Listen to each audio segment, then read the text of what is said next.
And we've had some really good ones, and then we've had some so-so ones. And I get that. I mean, I wish I could hit a home run every time, but I'm not that good of a hitter. I am looking for a 300 batting average and would be thrilled on this deal. But last episode, I have had more people call me or say something about last month's episode than any other episode that we've done. Maybe it's the timing coming into election process. Maybe it's looking for the voting process. I'm not for sure. But we have had a lot of dialogue about last month's conversation. So out of that conversation, I had read a book by Thompson and was talking to Dr. Scott about this topic. And Scott literally said, you know, Houston's a Nazarene up at Olivet, right? I said, nope, didn't know that. So I called him, and he graciously has moved around some scheduling. He has brought down his talk. Now, he does this talk, and he normally does it in, I don't know, 3 or 4 days. And he's bringing it down to a half hour for us. No, I'm just joking. But it really is. It's a longer, and he's worked hard at bringing it down into a short time period for us. So he's going to make a presentation about 30 to 40 minutes. You'll have a chance to then dialogue with him. And so if you have scenarios at your church or with family or friends that you're not for sure how to handle, this is probably the guy to help you out much better than me. Okay. So I am really looking forward to tonight. So let me just remind you of some important things that are taking place. And of course, I'm at DS meetings, so I'm being inundated with all kinds of information, and some of that you'll hear and some of it you don't want to hear. And I understand that. But you should have received an email on the 500,000 prayer mobilization process. We're at the 500 mark, on our way to 500 million. So it increases every month. You should have emails on that. You should have PowerPoints on that. And hopefully you are preparing your church for, as we head into Pentecost, you're setting your church up for a great time of prayer. And why not have a second Pentecost this year in the Church of the Nazarene? Wouldn't that be fantastic? And so we're excited about it. And we know that it's only going to happen if our hearts hunger for the Lord. Then this Thursday is a PLT, Pastors Leading Together. It's supposed to be up in Wheatland. And at this point, they're telling me we're supposed to get snow there. So I'm going to pay attention. I'll be flying in tomorrow. And if that happens, and if it's too dangerous, we're going to try and go Zoom. So those pastors who are planning on joining us in all of the north part of the district, all of you are together on this one. And so we'll work together on that. Then in March, the PLT is in Ozark, and Fred Morrison is teaching that. Fred, you're on tonight, so you're good. And so we're looking forward to that. It'll be at the Ozark Church, and that'll be that area. And hopefully you will have been made aware of that. Credential Day is coming up the 24th. So if for most of you, maybe that doesn't pertain to, you're maybe already ordained, but for those of you who aren't ordained, or you have people in your church who are not ordained or in the process, this day is a very crucial day for them, okay? Involved in that, so I'll just tell you, it's an all-day event, and we can work with some of your schedules, scheduling around. They will interview, the credentialing board will also meet with the ones who are being looked at for ordination. All right. Retreats coming up in March. We're looking forward to Steve Hoffman being with us, and then Chad, I already say Chad Bohai. Chad Jones will be doing our music for us. That is Corey Jones's brother. So if you've been to the Prayer Awakening, that is Chad. So Chad is doing our music this year, and we're excited about him coming. Him and his wife will be with us. Then Empower for the teens is the March the 11th and 12th. Fred, anything we need to know on that? We're all good for the pastors, leaders? Hope you're muted. There you go. Yeah, we're all good. We'll be in Springfield and Stratford. So okay. All right, very good. For those of you involved in children's ministry, Spark is the 11th and 18th, then of March also. I would tell you, this is a perfect chance. If you have people who work with children's ministries, this is the perfect ministry weekend, 2 days, for them to come and learn, hear other ideas, gather more information, kind of get charged up for their ministry there. Then we've moved the assessment to the 25th and 26th. So for any of you who are in the assessment, that means that if you're coming in and you are you're being ordained, or you're hoping to be ordained, and you're getting your district license for the first time, you have to go through the assessment, and Angie should already know about that. Ladies Retreat, we have Brooke Seabright coming. Chad Seabright's wife is Brooke.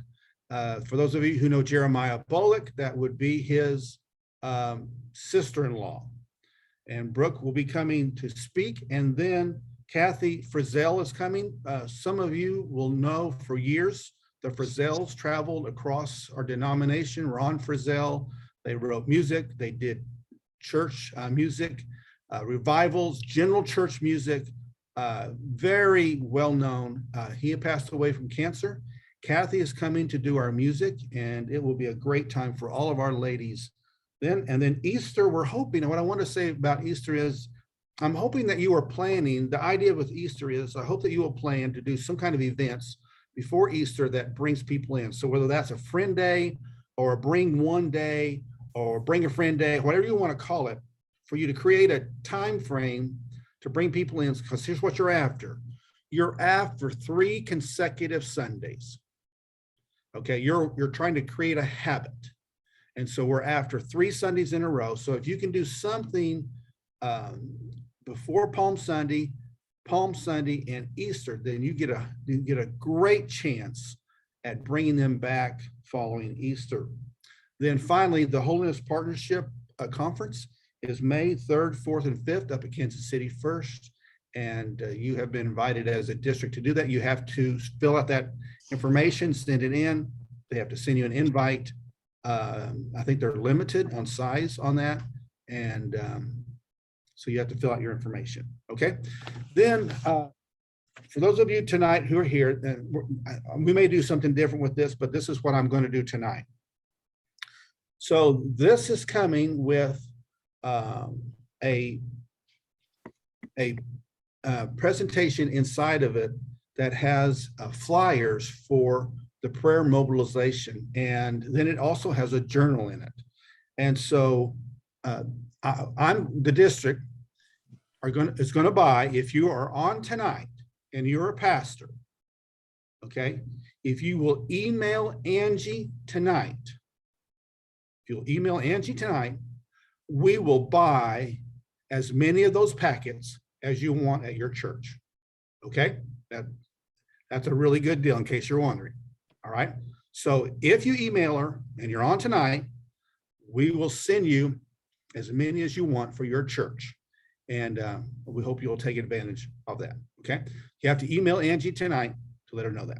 All right, so that's all the information that I have. Houston, we want to turn it over to you and let you run with it. And so thank you so much for joining us tonight, and we've already kind of introduced him, and it's all yours, brother. So thank you. Well, thank you, and thanks for the opportunity to be here. There's no pressure there about being able to answer all those questions, right? So just putting that out there. So what I'm going to do tonight is I'm going to share my presentation with you, and hopefully you'll be able to see it well, and we can walk through it. And as your district superintendent said, we're going to fly through this. And so it is about conflict management for faith leaders.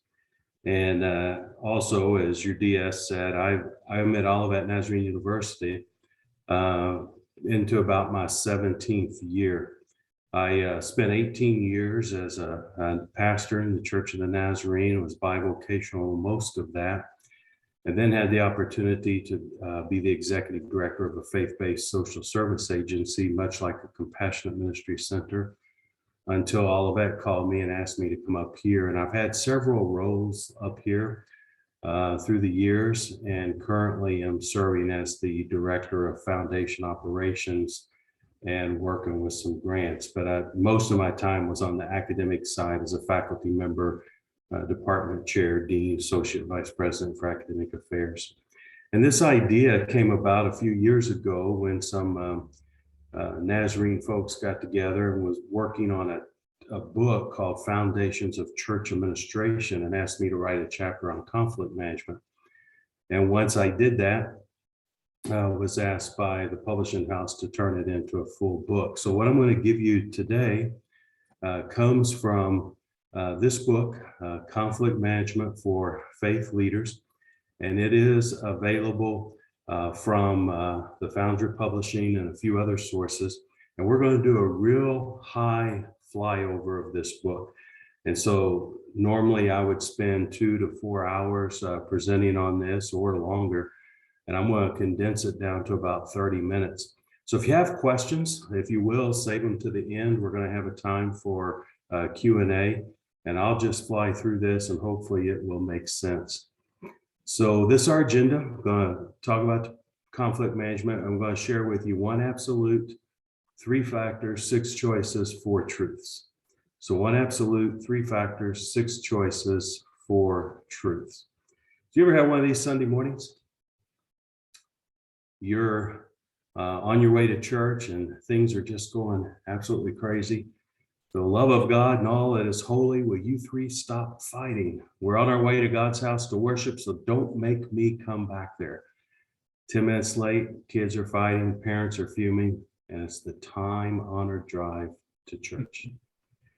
And we've perhaps had Sundays like that, but perhaps the thing I thought about as pastors, sometimes it might be Monday, Tuesday, Wednesday, Thursday, Friday, or Saturday. We're driving to church and we're feeling some of these same emotions over things that's going on in the church, or situations that we know are happening, or people, or whatever it may be. And so I want to start with the 1 absolute, and it's simply this, that conflict will happen. Conflict will happen, and it happens in the church.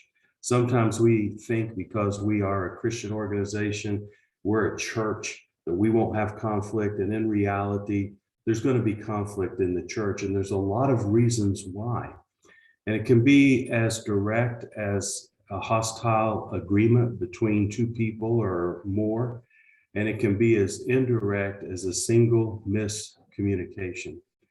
What we know about our culture today is, with our use of email and texting and social media and other kinds of communications like that, is that we lose about 85% of our ability to communicate because people cannot see our body language.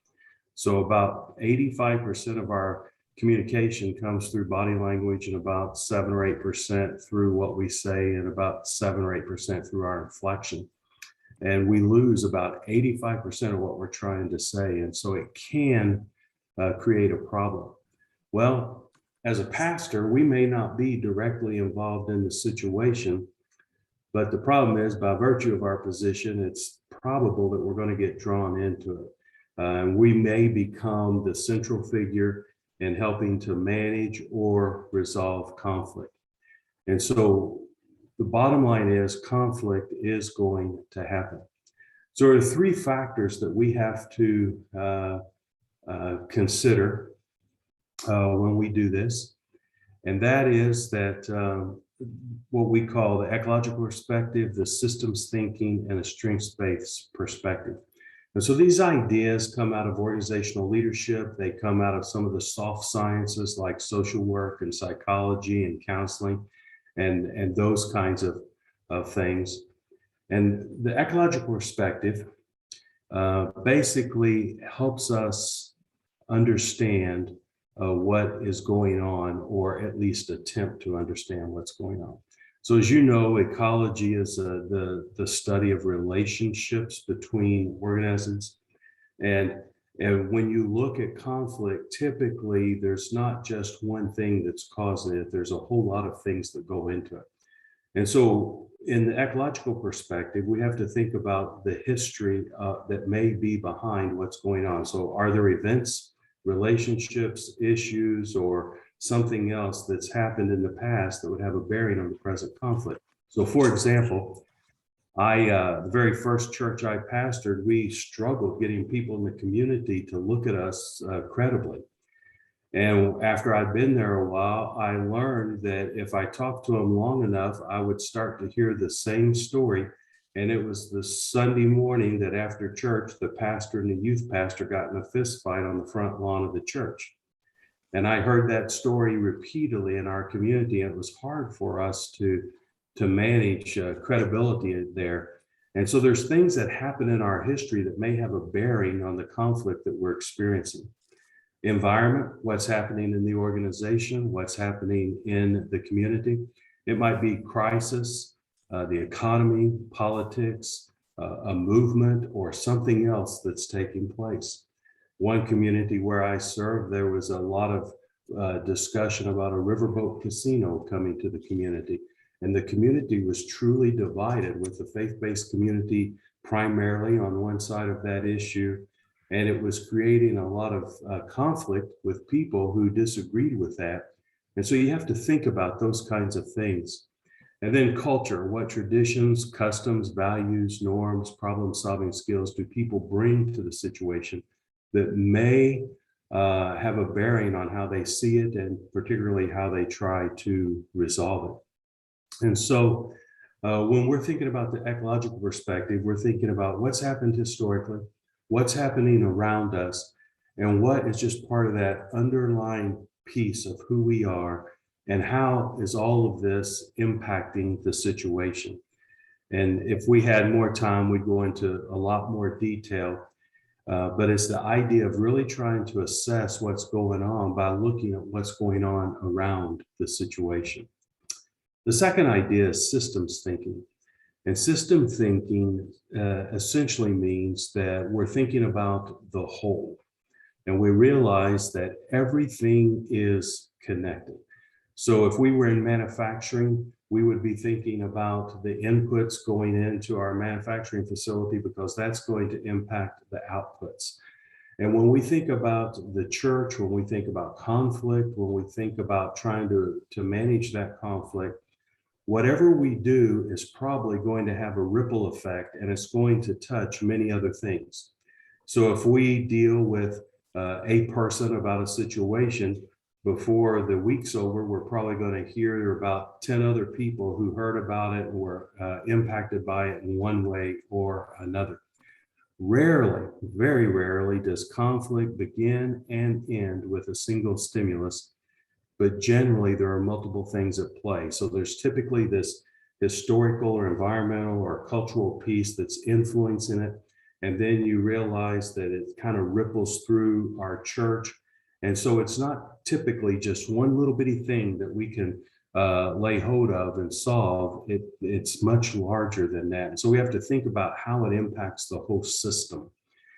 And then the third factor that we have to think about is what we call the strengths-based perspective. And that simply is the idea that when we're thinking about resolving conflict or managing conflict in our churches, that we have to look for the strengths that may be underlying that. So generally speaking, most people, most situations, there's something there that if we can find it, that we can attribute to being a positive attribute or quality or an advantage that we can work with. When we're dealing with conflict, we have a tendency to want to identify the weaknesses and the negative aspects and those things that are threatening. But we cannot overlook the strengths. We have to try to identify those. So I'll give you a real quick story. One of the churches we pastored, we had a gentleman who was a very faithful Christian, served on our church board But on Sunday morning, he'd bring his wife and daughters to church and drop them off, and they'd go to Sunday school and he would disappear. And some of the other folks were wondering why, as a board member, he wasn't coming to Sunday school, and were asking questions. And so one day I was talking to him and called him by name, had a conversation. I said, tell me something. It's the questions come up why you don't go to Sunday school. And he said, well, I figure I can do more good if I go to the neighborhoods and I go door to door and put tracts on their door during the Sunday school hour than I can sitting in Sunday school. And I didn't know how to respond to that, because he was trying to do something good and something right, but that was a strength. And so I said to him, I'll make a deal with you. You come to Sunday school and I'll go out with you one night a week and we'll put tracts on doors. And so, this has been a while back when I'm using the language of tracts, but the idea being that there was strength there that we could tap onto. And so when we're thinking about looking at conflict, we have to identify what's going on historically, environmentally, and culturally. We want to think about the impact on the system at large, and then look for those strengths that we can tap into to help resolve that conflict. So that takes us to 6 choices, and it's what we call the 6 C's model. We have at least six different ways that we can respond to conflict. And this is not linear. So we don't start with one, and if it doesn't work, try another one. These are choices, and we choose the one that we would like to work. So I'm going to walk through these very quickly. You could spend a lot of time. There's a chapter dedicated to each one in the book. And also in the book are biblical examples that illustrate each of these. And I'll not be going over those this evening, but they are there. So first of all, complacency. Complacency is exactly what it sounds like. And that's when the pastor basically chooses not to do anything. Not all conflict means that we have to get involved. And so essentially, I may choose complacency. I'm going to ignore the conflict or pretend it doesn't exist or hope that it'll resolve itself and go away. But the thing that's really important about this is that it's an intentional response. And so I choose not to get involved in the midst of the conflict. So for example, if there are a couple of parishioners arguing about what wattage the light bulb should be in the foyer, it's probably a good time to go get a cup of coffee. Who cares? I mean, it might make a little bit of difference, but at the end of the day, is it worth getting involved in that kind of discussion? Maybe it is, maybe it isn't.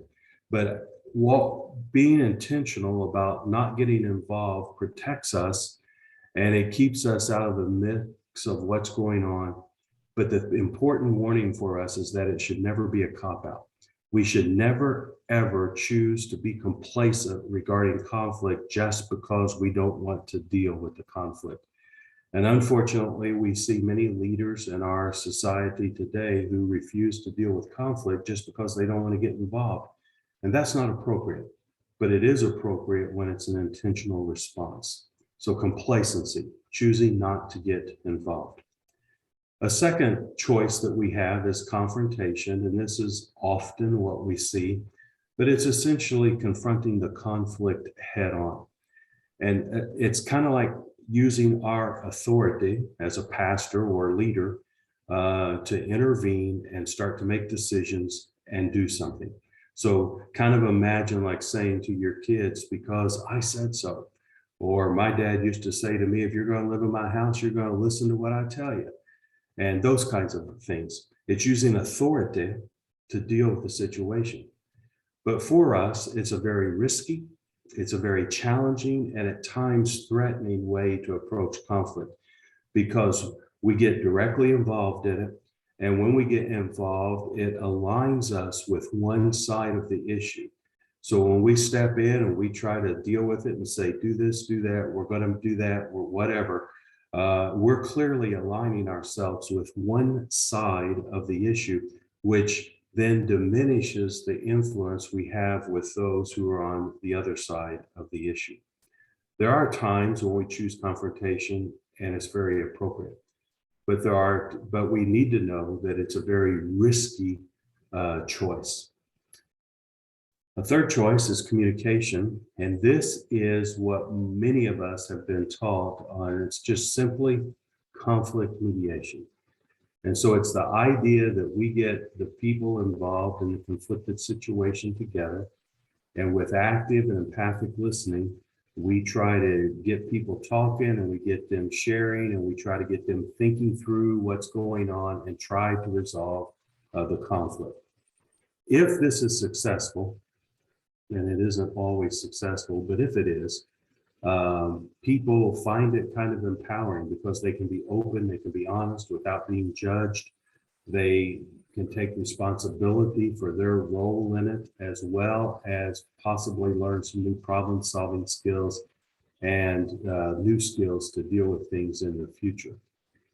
With this, the pastor is just simply working to get all parties honestly and openly discussing what's taking place and to find a resolution. This is the textbook typical way that we've been taught to deal with conflict. Sometimes it works, sometimes it doesn't. The fourth one is coordination. And this one is a little bit trickier and a little bit harder to think about, but it's the idea of working things or arranging things, organizing things to get the outcome that we desire. Now, we sometimes think, no, that's not right. That feels like manipulation. It feels like we're doing whatever. But essentially, we're doing things, we're trying to make things work out so we can convince people, control circumstances to the degree that is possible in order for us to reach the desired outcome. And this is often takes a lot of negotiation skills. It takes a lot of patience, but it's a way for us to try to move things and make certain things happen, stack the dominoes a certain way so that we can get the outcomes that we desire.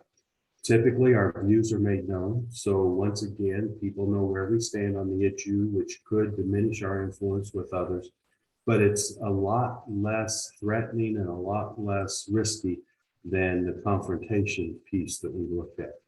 And so it's a way of trying to work through things. The fifth one is cooperation. And it's the idea of bringing all the parties together for the purpose of resolving the conflict or managing the conflict. And very simply stated, it's just simply exchange theory. So I give you something, you give me something. So people will give up something to get something, and they can live with the outcome, even though it's not perfect. And so it's what most closely associated with what we call consensus or consensus building. We're trying to get people to come to some sort of agreement where they may not totally agree with everything, but they can live with the outcome. And it's the give and take. They give up a little bit, they take a little bit, and we get to a place where everybody can live with it, even though it may not be their first choice. And in that case, we're kind of like a broker. We're just trying to arrange things to make it work so people can feel at least reasonably well about the decision and about the outcome. And the sixth one is collaboration. And of all of them, this is the most challenging and the most difficult one to do. So it's the idea of getting all parties to work together for the benefit of everyone and for the common good.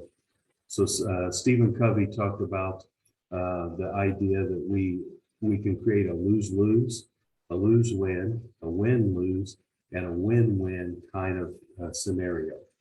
And what this scenario or this idea of collaboration is to try to move toward that win-win, where rather than take the give and take approach, where everybody gives up something and takes something and they can live with it, even though they're not thrilled about it.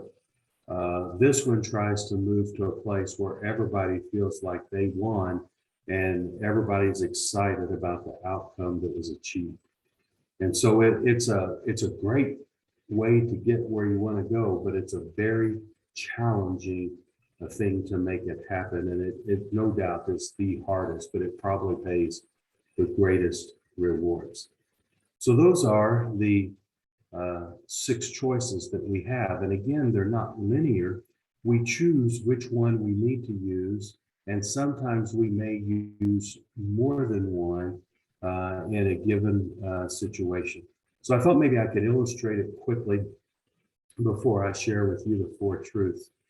And I just simply said it happened one day. And when I was an executive director of the Compassionate Type Ministries Center that I was the executive director, I'm sitting at my desk one day about midday when an email pops up from one of our employees. And because it was one of our employees, I opened it immediately and was just taken back. I was just flat out taken back because it was a picture, inappropriate picture of what we might even call soft porn. And so then I looked, and it's for sure it came from our employee. And I looked at who it went to, and it went to about 23 movers and shakers in our community, including the wife of the most prominent surgeon who happened to be the brother of the mayor, those kind of individuals. And I was just, what I didn't do was sit there and say, well, praise the Lord. I did not do that. I mean, my blood pressure probably went up about 40 points. And so I knew what we had in our employee handbook. I knew exactly what it said about the use of technology. And so I went down the hall to our HR director and I said, I'd like for you to be in my office right away. And then I went downstairs to the office of the individual who sent the email. And I said, I'd like for you to come up to my office right now. And the individual came up and refused to sit down. I think she knew she had been caught. And I said to her, would you explain to me the email that you sent? And her only explanation and her only excuse, and I apologize for the siren, that's the blessing of Burke administration here at Olivet. The fire department and the paramedics go by often. She said, you weren't supposed to get it. You weren't supposed to get it. I said, it doesn't matter if I was supposed to get it. Here's what happened. So make a really long story short, I told her she was terminated to go down, clean her desk out, turn in her keys, and she needed to leave the building. And that was a situation where I used confrontation to deal with a situation. Well, that wasn't the end of the story. The next morning, I called a staff meeting for all of our staff and gave them an opportunity to deal with this. And I told them what happened without going into explicit detail, that this person would no longer be working with us, and gave them a chance to ask questions. It was about an hour and a half or 2-hour meeting where they were processing and dealing with this because she was really liked. But it was this idea of communication, hearing what they were thinking, and then trying to respond to that and find some resolution, which I think we pretty much did. But then I had to tap into coordination because what we had was a hole. This individual was a program director, and it left a hole in our services. And so I had to start rearranging things and working on things and so I'd have to go to people and say, I need you to do this. And if you can do this, we'll see if so-and-so can do that. And we had to coordinate things for a while to get the outcomes that we were looking for. And then, as you can imagine, the rumor mill was just going crazy in the community. The people that got the email were close to them, as well as among our volunteers. And we had about 40 volunteers a week that worked in our facility and trying to deal with that. And I decided the best thing I could do with a rumor mill was just be complacent. So I never once addressed a rumor, never once responded to anything. I just pretended it didn't exist. And then I had to tap into cooperation because one of our board members really liked this individual, and he was upset, and he was going to resign from the board, and he was going to convince his church to quit supporting our agency.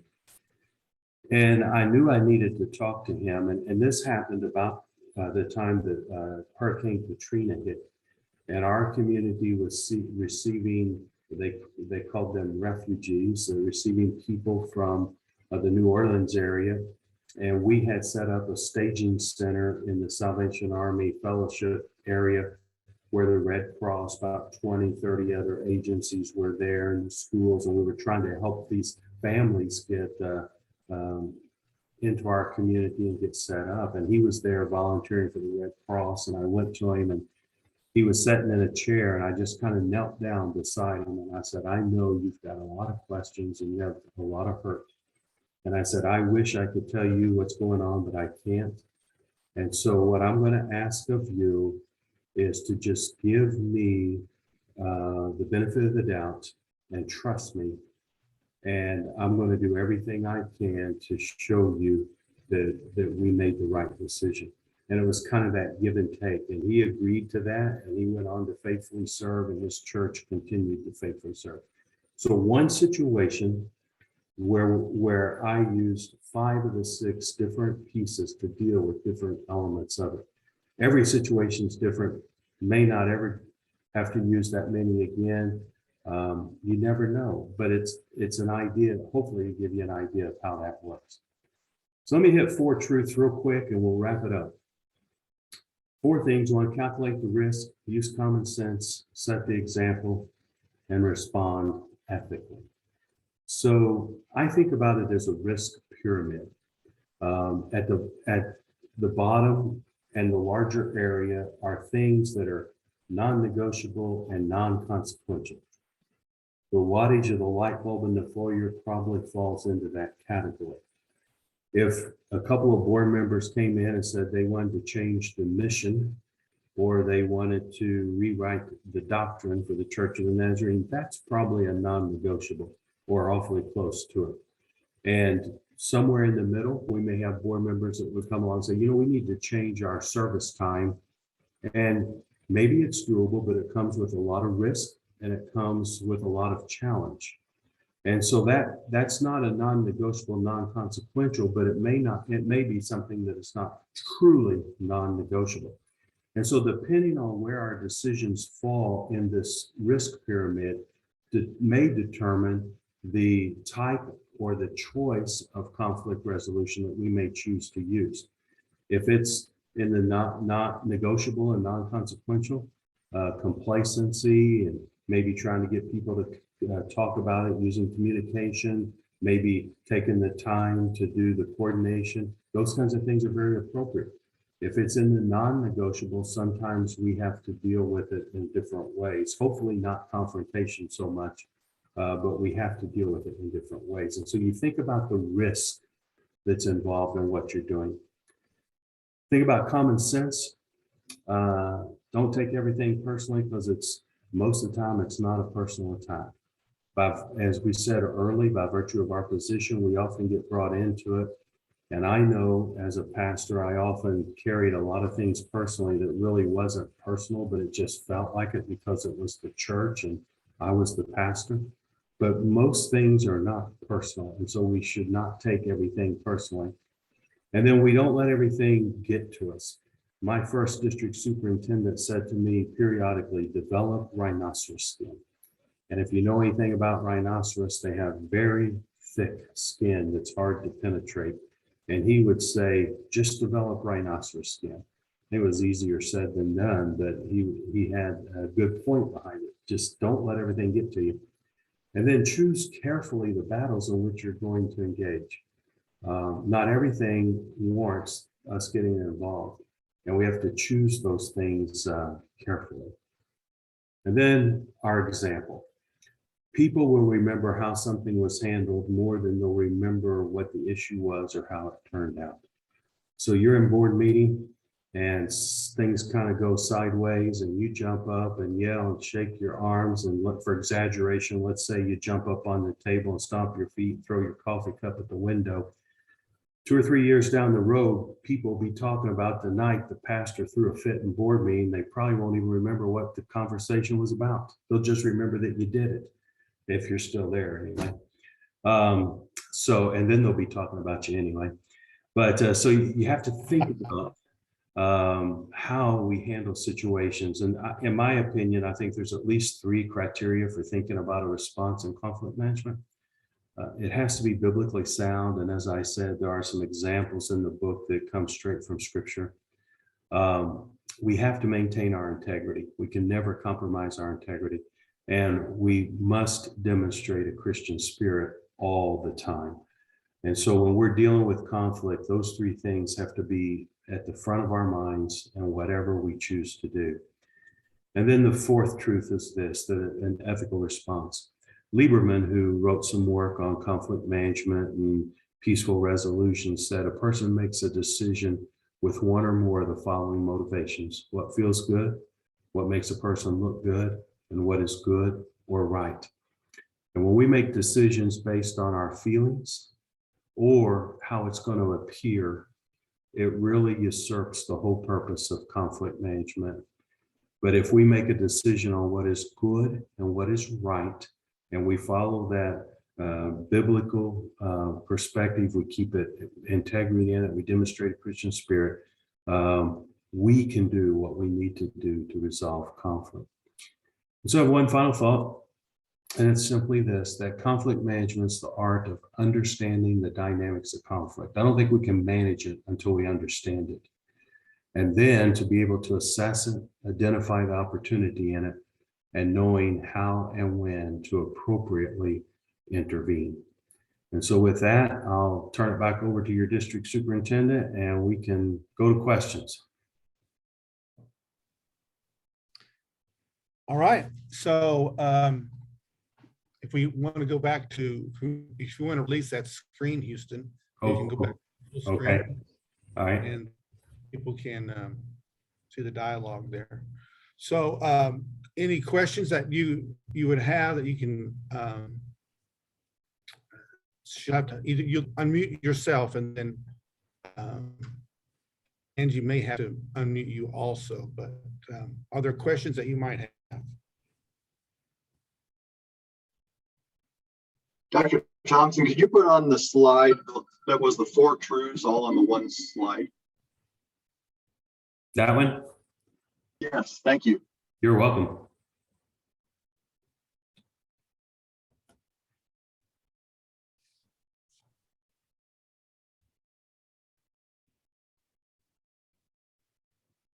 Okay, good. All right, any questions, scenarios you want to share with him to maybe see where you're at? If you got a situation that, anybody? I've got one for you. Uh-oh. Normally a healthy resolution of conflict requires that both parties be or would value one another as human beings and put forth an effort to resolve the issue. What do you do with an antagonist who that is their sole purpose in life is to question everything about you? How would you deal with an antagonist? No, I jokingly said punch him in the nose, and I am joking about that. But you know, in our soft sciences, you know, that we talk about, you know, dealing with relationships and people and under things, there is an underlying truth that you can't help people who do not want to help themselves. And I think we do everything we can and pray, and by the grace of God, we do everything we can. But sometimes we just have a difficult time getting through to some folks. And at some point, I think we have to recognize that, and we're going to continue to be faithful to serve them. But I think we have to be guarded in the kind of leadership roles and responsibilities that we give them if we have a choice. And just continue to hope that the Holy Spirit will get a hold of their hearts and lives in a way that would make them want to come around. And I don't know that there's an easy answer for your question, but I don't know. So that's probably how I would respond to that. Okay. I just want to, I've had a person like this in the past on the board, and I just want to share with everyone, and thank you for being on here, by the way, but I just want to share with everyone that if you're dealing with an antagonist, be sure that you know what you're talking about, because they will use every single thing that they have against what you're saying. So you just be sure and be on. Thank you again.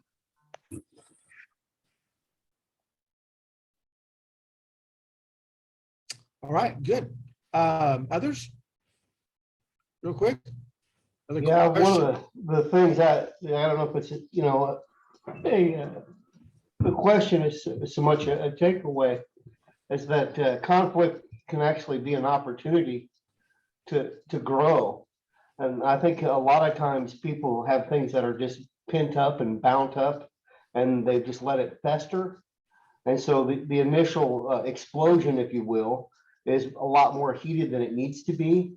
And if you can navigate through that and let the tensions die down and listen, prayerfully listen, it'd be a lot easier to find out what the problem is and address the problem as opposed to the emotion, because everybody's held everything in for so long. Does that make any sense at all? It does to me. I think that's a great comment. Good. Kelly? Other question? Yeah, go ahead. Yeah, Kelly was saying, what do we do in that situation when we have an antagonist like that? Hey, Houston, this is Jay. It sounded kind of weird, didn't it there? Hey, Hello? Exodus 14:14. The Lord will fight for you. You need only to be still. And I will tell you, it is extremely hard to be still and not run your mouth and not defend yourself sometimes, depending on the situation. But a lot of times that verse says it all.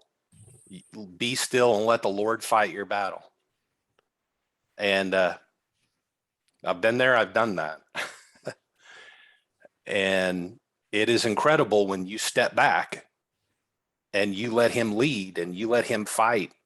And sometimes you want to come out and say, wait a minute, those are absolute lies. Or you want to grab somebody by the throat and lift them up and pop them with Christian love, though. You can't just pop them. But be still.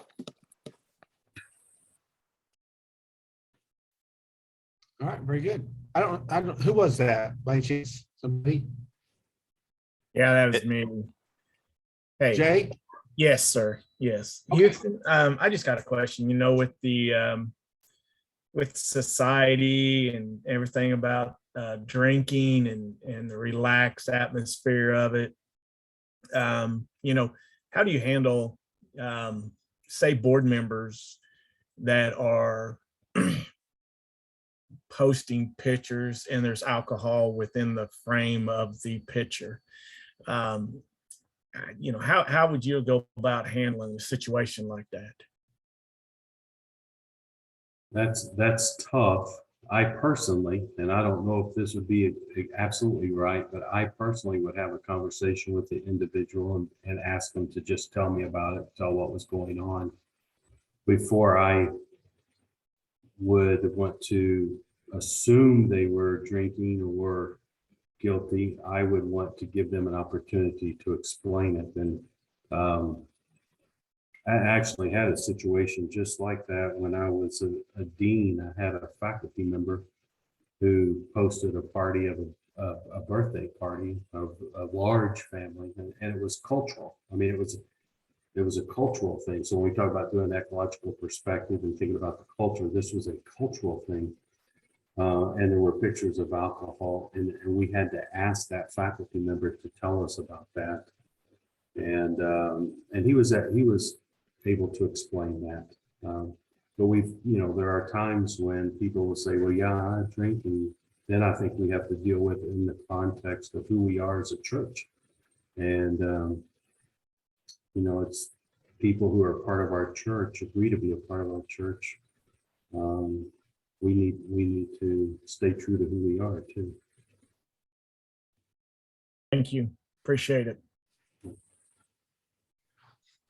So I want to make sure that we get that one clarified, because I think that we're going to see more and more of that. So I think rather than making an assumption on that, that you address that issue. And then, and just yesterday, I dealt with this issue very similar, which is kind of interesting. So our stance on alcohol, where do we stand? Why do we stand there? I think is important in that discussion. But I love what Houston is saying, that we think to the positive side of that and hope that it turns that way for us. That's very good. That's a great question, Jay. Others? Anybody else? So I have a question. Without getting too into the situation, I'm new at my current church here in August from Colorado. And there was, I guess you can call it a split before I came here. And I've been kind of asking questions to some of those involved that are currently still going to our church about the situation. And then now I've started gaining a relationship with the family that left. It's a family that's quite large, and they travel together.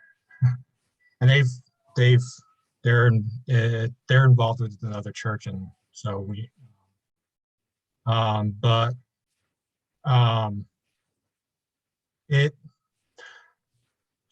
so I guess the question I have is, there's still hard feelings with those who are the older crowd, I guess, at my church, or it's this family. And and they don't think they did anything wrong.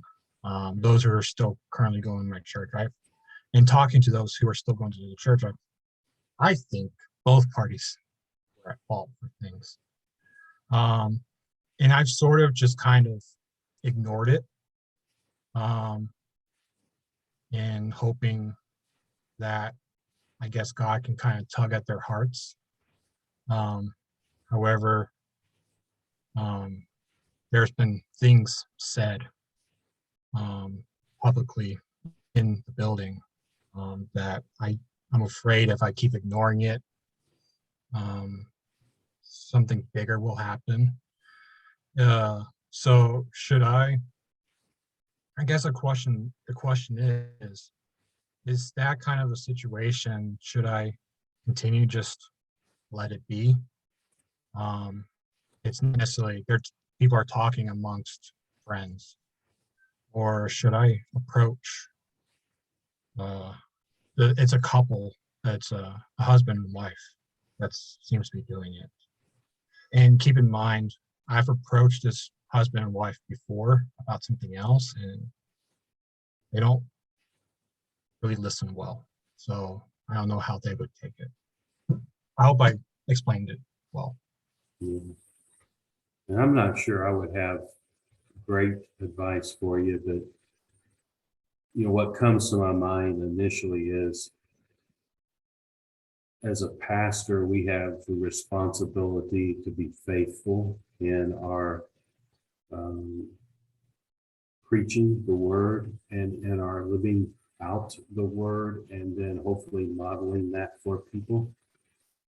And I think sometimes it's kind of like what was said a while ago, the Lord fights our battle.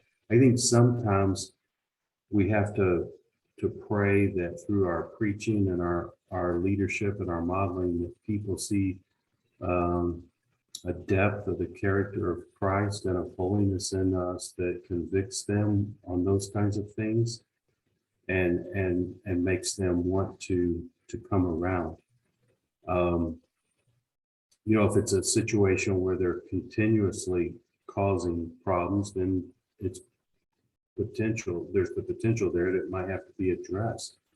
And that's challenging because You know, if some people have already left, and if particularly if they've got assimilated, they're probably not going to come back or come back easily. And then if others get upset and they're either going to leave or make it where you feel like you have to leave, then that doesn't accomplish a lot. So there's not an easy answer for that situation.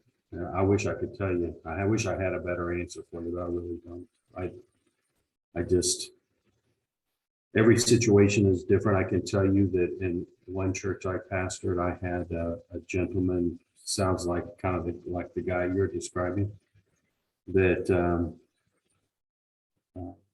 challenged me in a board meeting. I mean, inappropriately challenged me. And I felt like I handled it the best way I could. But I eventually had to confront it in the board meeting with him. And I'm not proud that I did that, but I just simply called it for what it was. And he said, I have never had a pastor talk to me that way. And one of our saints, she looked at me and she said, well, it's about time somebody did. And that kind of resolved it resolved the issue. It didn't change the way he thought and what he did, but you know, you just never know how God will work and what God will do. But I was so thankful she was there that night and was willing to speak up. So. Yeah, that's great. I'll jump in on that one too, Caleb. Number one, if I was going to address that issue, I would go into prayer and fasting time. So I make sure my heart's right. I would make sure I have a witness there. I would not address the two people or the one without a witness, maybe even two witnesses that would participate in the conversation. I think that you can address that issue. If you don't address it, it's much like we said last month. If somebody doesn't stand up to that situation, it's going to keep getting worse. In other words, I think we talked about that we build blocks, and the longer you let it go, the higher the wall gets, which is much more difficult to take down. So I think the sooner you address it, you're gonna have to do it sometime, apparently. So do it and get it over with, rather than being miserable month after month after month. And I think what Houston is right. They might not change, but you will have addressed the issue, and then the Lord can begin to work on that situation in a different way too. So I admire you for what your story you're telling, and admire you for what you're thinking about doing. It's very good. Very good. All right, other questions or scenarios that need to be created that Houston can help out with? So I wanted to run something kind of by you. One of my leaders, so I do youth and children's ministry. And one of the leaders in my youth ministry has told me that she is kind of feeling burnout, or she feels like she's kind of playing sides because everybody's coming to her with situations or ideas or things that they feel we should do so that she can bring it to me. And she feels like she's kind of just like frustrated because she feels like she has to pick sides, whether, you know, doing what's best for the ministry or what her friends are wanting out of it. So I guess my question is, how can we kind of talk that situation out with all parties involved? Because I don't want it to feel like they're playing the middleman and trying to avoid conflict from happening, if that makes sense. I think it makes sense. And it, you know, just as I'm thinking about, to me, that's one of those examples where you probably just get everybody in a room and talk it through. And I think it's incumbent upon us to protect the people who we lead. That, you know, it's, if someone's feeling like they're being abused or used, in that kind of way, then I feel like we need to try to help figure that out. And it might be trying to change some circumstances, or, sometimes you can create some protocols or policies that give people a different venue for saying things. Or maybe you just have to have a conversation where you say, we're try to frame it in a positive way, that this is happening, and here's how we're going to handle this going forward. Those are a couple ideas that I have, but I do think as leaders, we have a responsibility to create a safe place for those to follow, and to be able to lead them in a way that they feel good about what they're doing. And I'm not sure I have a great answer for you on that, but I'm just thinking about a couple of ways I would try to look at it, and probably would need to know more specifics about it.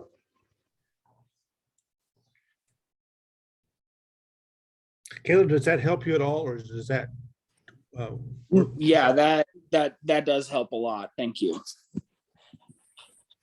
Because if it doesn't, we push harder, and we'll try and help you. Okay, so. All right.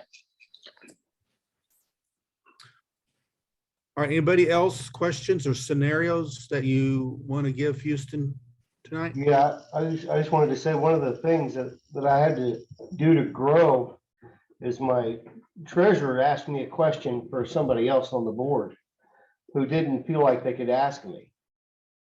And of course, my first reaction was, there's something wrong with everyone else, right? But as it turns out, the other board member didn't feel like I was approachable.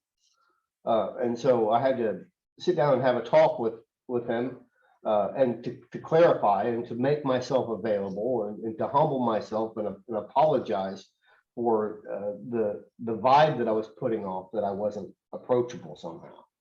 And so I make it clear now, as much as I can, probably every other board meeting, that, I'm open. What do you got? Talk to me. I'm thick-headed, and I guess sometimes I'm intimidating. I don't know why. I'm usually in pain and sweating most of the time. But anyway, I wasn't approachable, and the problem was me. Then it took some humility for me to get my mind around that and to talk that out with folks. Anyway, I don't know if that helps at all, but I think when we were talking about the three factors of ecological perspective and systems thinking and strengths perspective, that I think sometimes maybe we don't give those enough justice or enough due diligence to make sure like the example you just gave, there's probably something that's happened with that individual in the past, maybe with a pastor or with someone in leadership, that has made them question something, and they're probably transferring some of that feeling to you, even though you are very approachable and want them to know that. There's probably an experience or a relationship or something that's happened that they're transferring their feelings to you. And that often happens in our churches, where I think we kind of get blamed or accused or even celebrated for things that maybe we shouldn't be, because people make those transferences. So I really believe with all my heart, the more we endeavor to understand people, where they've been, where they've walked, their culture, their traditions, their values, what's happened historically, think about what's going on. If you're in a community where the major manufacturer in town just shut down, the people are going to be carrying the burden of that when they're walking into the church on Sunday morning. And it's going to be a filter of how they look at other things. So if you're announcing a major change in the church, they're going to filter that through what they just experienced. And so it helps us to take all those things into account as we're thinking about how to deal with people And it's challenging, extremely challenging, but it's something that we can't underestimate. Well, that's really good, Houston. I was with some DSs. They were explaining in Pennsylvania area and then in the coal mining area, West Virginia, that there's two mentalities in the churches, and it has to do with union and the coal mining, and how ununion people or how laborers view administrative people. And when those administrators were making decisions in churches, they would not trust them. And it built up this conflict that was happening, and nobody knew what was going on until they figured out it had to do with the union and the non-union and our administrators and the co-workers. It was an unbelievable story, and it was very helpful. The other thing I would say on that story is, and those of you who are young, and I'm 60, so that's everybody underneath me, okay? I would say to you, I'd be very careful how you respond to people. And this is one of the first scenarios that happened when I came on the very first few days. Is had a young pastor, and he kept saying to people that he knew the answer and he knew what they were talking about. And the reality was he didn't have a clue. And they were really frustrated with him because he wasn't listening, because he was thinking he had all the answers. So I'm just saying to you, sometimes it's best just to say, I don't know. And I'll be glad to go talk to somebody and come back, rather than saying that you know it all, which maybe some of you do. I've not met you yet, but maybe some of you do. And so be careful, okay? All right, other scenarios or questions? Wow, 5 after already, crazy. Okay, everybody good? All right, Houston, would you be available through an email or a text if they had questions? Are you comfortable with that? Yes, I am. That would be perfectly fine. And let me, I'll give you my email address. I could have put it on a slide, but it's just H Thompson. So it's HTHOMPSON at olivet.edu. So H Thompson at olivet.edu. Okay. So if you want to, and I'm totally comfortable with this, you can bypass me on this deal. That's fine. And go to Houston, ask him questions. You may have scenarios with me where I have either done something stupid, or I gave you the wrong answer, or I didn't lead well in some area, and you need to have another opinion. And I'm telling you, I'm fine with that. Give him a ring or a text message or an email, and that would be great. Okay, I really appreciate all of your time. It looks like we had a full screen tonight. I know that we will have people watching later. Houston, you hit it out of the ballpark. We cannot thank you enough Thank for you. your time and the value in the kingdom, because that's what we do this for. It's for the kingdom, to make a difference, to help our pastors and leaders to lead well. We're deeply appreciative of your time tonight. Thank you to all of you who are leaders in your churches.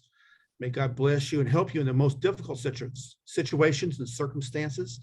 And I want to close in prayer tonight. I kind of wanted to talk and then just pray.